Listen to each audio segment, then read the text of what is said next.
Younger self, if I could look you in the eyes right now, I wouldn't hand you a roadmap. I'd hand you a mirror. Not the kind you glance at before heading out into the world, fixing your hair, or adjusting your expression to look composed. No, this mirror wouldn't reflect your face and it would show your soul. And I know that would scare you. Because at your age, you're convinced the most important thing is getting it right. Saying the right thing, looking the right way, being the right person. You've been taught that if you play your cards well enough, life will reward you. With clarity. But here's the secret no one tells you. Clarity doesn't come from performance. It comes from pause. You're busy running, younger me, chasing the version of yourself you think will finally be enough. You work to impress, to secure your place, to not fall behind. But have you ever asked who created the finish line you're running toward? Was it ever yours to begin with? The truth is, for many years, you'll mistake movement for meaning. You'll keep climbing ladders without checking if they're leaning on the right wall. Let me introduce you to someone who saw through this illusion. Clarice Delmont, a quiet thinker of the early 1900s whose writings were never widely known, but whose insights reshaped lives in the margins.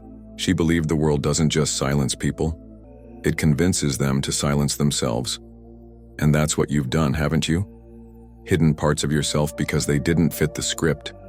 The stubborn part, the sensitive part, the side that still dreams about painting or moving to that small town near the coast. You've buried those pieces, thinking they were distractions. But they were the map all along. Younger me, you won't realize it yet, but life isn't about becoming, it's about uncovering. And to uncover who you really are, you'll have to sit in silence with the parts of yourself you've tried to ignore. The doubts you smothered with logic, the guilt you numbed with busyness, the dreams you dismissed as impractical. They don't vanish, they linger.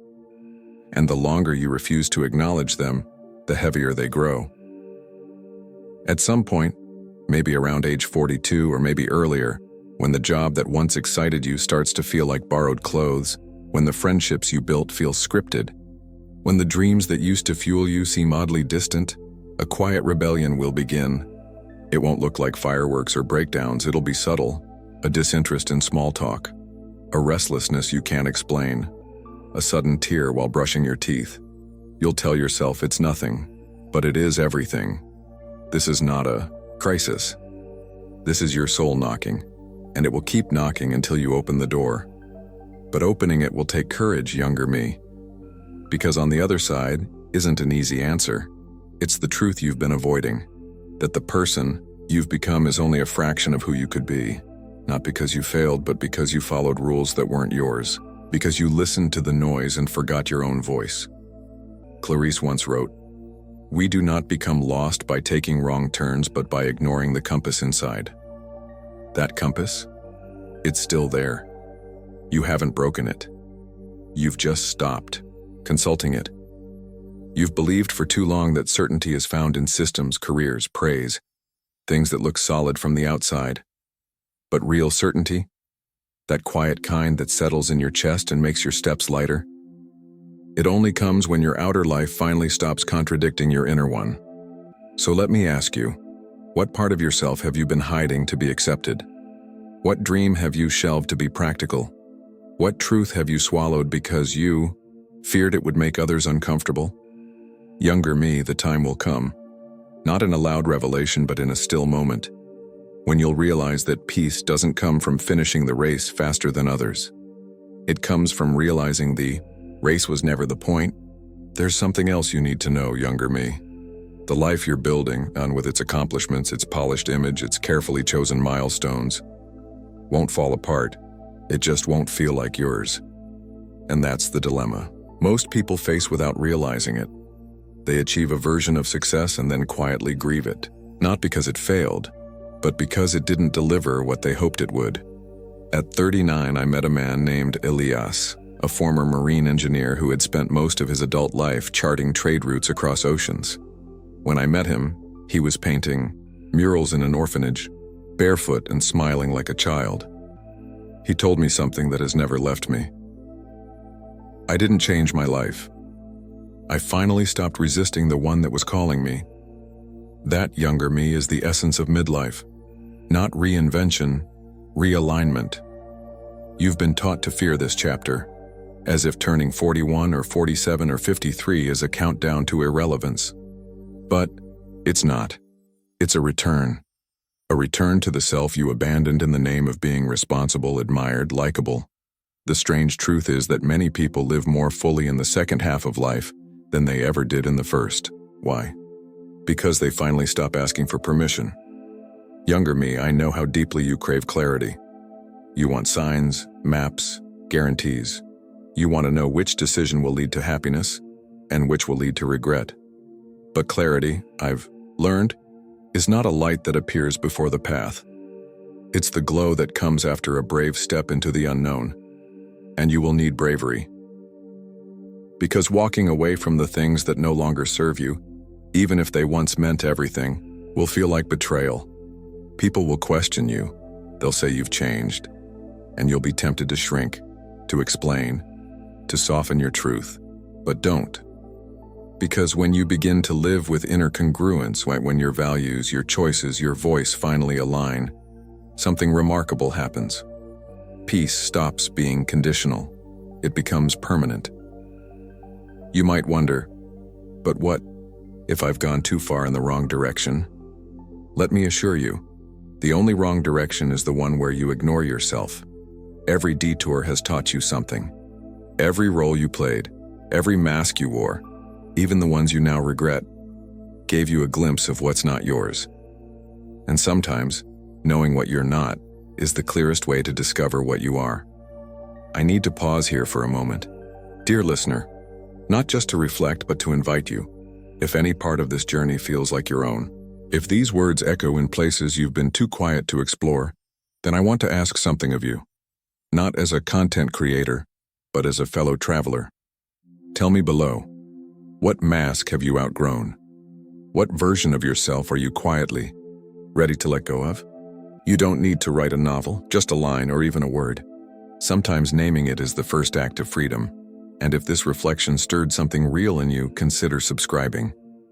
Not because I asked, but because this space, this corner of the internet, is meant to hold conversations like these. Not noise, not performance, just truth, transformation, and the quiet process of becoming whole again. I won't promise answers here. Only honest questions, the kind that linger and grow roots. So if you're on that path of rediscovery, of gentle rebellion, of rewriting the story others wrote for you, you belong here. Now let's return. Younger me, I wish someone had told you sooner that you could pause without failing, that you could rest without being left behind, that you could change directions without being lost. So many people wear exhaustion like a badge of honor, not realizing it's often a symptom of disconnection. But here's the twist. The problem isn't that you're weak. It's that you've been strong in all the wrong directions. There will come a day when your deepest desire is not to impress, outperform, or even succeed. It will be to feel aligned, to wake up and know in the marrow of your being that you're no longer negotiating your identity just to be accepted. You'll look around and notice that the noise you used to crave, the constant updates, opinions, validations, are now feel suffocating. And in its place, a quiet yearning will emerge. For simplicity, for truth, for stillness. That is not regression. It is evolution. Younger me, one of the most dangerous ideas you'll carry is that freedom is something you earn, that it's a reward for doing everything right. You'll tell yourself that once you've achieved enough, pleased enough people, made few enough mistakes, then you'll deserve to live on your own terms. But let me tell you something difficult and liberating. Freedom is not a reward. It's a birthright, and you've always had it. You just forgot. I remember a woman I once met at a retreat. Her name was Rosalind. She had spent 2 decades teaching literature, but you could see in her eyes that something had grown quiet inside her. During a late-night conversation, she confessed that she hadn't read a novel for pleasure in over 8 years. I thought my job was to explain stories, she said, until I realized I'd stopped living my own. That moment lives with me, because that's what happens, younger me. We become experts in the lives of others, managing, supporting, admiring, envying. while our own stories remain unwritten. We stay busy, which feels productive, but often what we're doing is distracting ourselves from the real work. Asking who we are without the titles, the timelines, the trophies. There's a philosopher you've probably never heard of, Marceline Gautier. She wrote, "The life you live for others will never give you back to yourself." You'll learn that firsthand. The applause, the praise, the identity you built for the sake of being seen, it's never going to feel solid if it isn't rooted in truth. And that truth, it can be quiet. It can be inconvenient. Sometimes it will ask you to walk away from what you've built just when everyone else thinks you've made it. But let me remind you, authenticity will always cost you something, and it's worth every bit of that price. The hardest part won't be making the change, it will be trusting that you're allowed to. Younger me, I know how much you value certainty. You've always been the kind who makes pro and con lists, who studies every angle, who rehearses conversations before they happen. But life doesn't play by those rules. You can map out the safest route and still wake up lost. You can build a fortress of logic and still feel unprotected. At some point, you will have to make peace with this, that not knowing is not a failure. It is an invitation to something far deeper than control, connection, with yourself, with others, with whatever name you give to that force that holds the stars in place. And that connection will require surrender. Not in the way of giving up, but in the way of giving in. Releasing the version of life that looks good, so you can finally live the one that feels good. It will feel unfamiliar at first. You'll hesitate. You'll mourn things that never fully belong to you. But over time, something shifts. The world won't seem smaller. It will feel sharper, more alive. And so will you. And here's something I want you to hold on to tightly, especially on the days when doubt returns. And it will. No one else can live this life for you. Not your parents. Not your partner. Not your mentors or your friends. They can walk beside you, but the path is yours to choose and to walk. You'll learn that fulfillment isn't something you stumble upon. It's something you build piece by piece by saying yes to what stirs your soul and no to everything else. And most of all, by refusing to abandon yourself. Again, the world will keep tempting you to compromise, to settle, to explain yourself, but you'll be different. Because now you know the cost of silence. You've tasted the weight of pretending. And you've begun to understand that there is no peace in performance. So take this moment, right here, right now, and breathe into that truth. You are not late. You are not lost. You are not too much, or too little, or too broken. You are simply ready. Younger me, here's what I've learned that took me years to understand. Growth doesn't always look like a straight line. Sometimes it looks like stillness. Sometimes like walking away. Sometimes like falling apart in order to come back together. Differently. There was a time, not too long ago, when I believed healing meant fixing what was broken. But now I understand. Healing often means seeing that nothing was broken to begin with, just misunderstood, just misplaced, just unloved. The journey ahead won't promise perfection. You'll still make mistakes. You'll still doubt yourself. There will be mornings when the old voices come knocking, whispering that you should be further along by now, that you missed your moment. But I hope you'll remember this. The present isn't punishment or preparation. It is your place. Right now is not a detour. It is the destination. You may be surprised by how many things you outgrow, not because you're above them, but because you've finally grown into yourself. Old roles, old goals, even people. It won't be dramatic, just a quiet noticing that you no longer need what once defined you. That's how evolution happens. Not in declarations, but in small sacred shifts. And you'll meet new companions along the way. Not always in the form of people, sometimes in practices, in places, in moments. You'll find guidance in the wind, peace in a morning cup of coffee, wisdom in a book you almost didn't read. The world will become your teacher, not just the classroom of achievement, but the temple of awareness. You'll also discover that joy, Real joy isn't a spark. It's a current. It doesn't come from outcomes. It comes from alignment. The quiet confidence that you are living from your center, not from your fear. So when you're tempted to go back to the familiar pain, the old roles, the safety of pretending, pause. Ask yourself, is this truly who I am? Or just who I became to survive? You see, younger me, survival taught you some brilliant things. How to adapt, how to endure, how to read a room and shapeshift to avoid conflict. But the second half of your life, the real life, is not about surviving. It's about thriving. And thriving requires you to stop shrinking to fit places you've outgrown.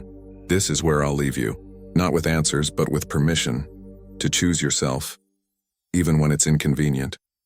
To rewrite your story, even if others liked the old one better. To become the person you've always been beneath the noise, the masks, the roles. But before I go, I want to say this, not as someone with a script, but as someone who's walked the road barefoot, bleeding, and finally smiling again. You are allowed to change your mind.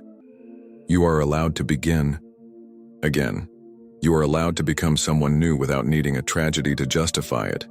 And if you've come this far in the video, maybe it's because something inside you is already shifting. Maybe you don't need permission. Maybe you just needed a reminder. So here it is. You're not too late to live the life that calls you. If this journey has spoken to you in any way, if it reminded you of your own silent turning points, or whispered truths, I'd love to invite you to subscribe to the channel, but not because that's what people usually say here. Subscribe if you want to continue having these kinds of conversations, the ones that reach beyond the noise, beyond the scroll, beyond the surface. This is a place for souls in motion, for hearts mid-realignment, for stories in the middle of a rewrite. And please, share with us. In the comments, tell your story. Tell us the moment you knew things had to change, or what you're still figuring out. You'd be surprised how healing it is to be heard, and how healing it is to listen. Because this is not just a video, it's a gathering. And your voice, your presence, matters here. From me to you. Not younger me now, but present you. I honor the journey you're on, and I can't wait to see who you become next.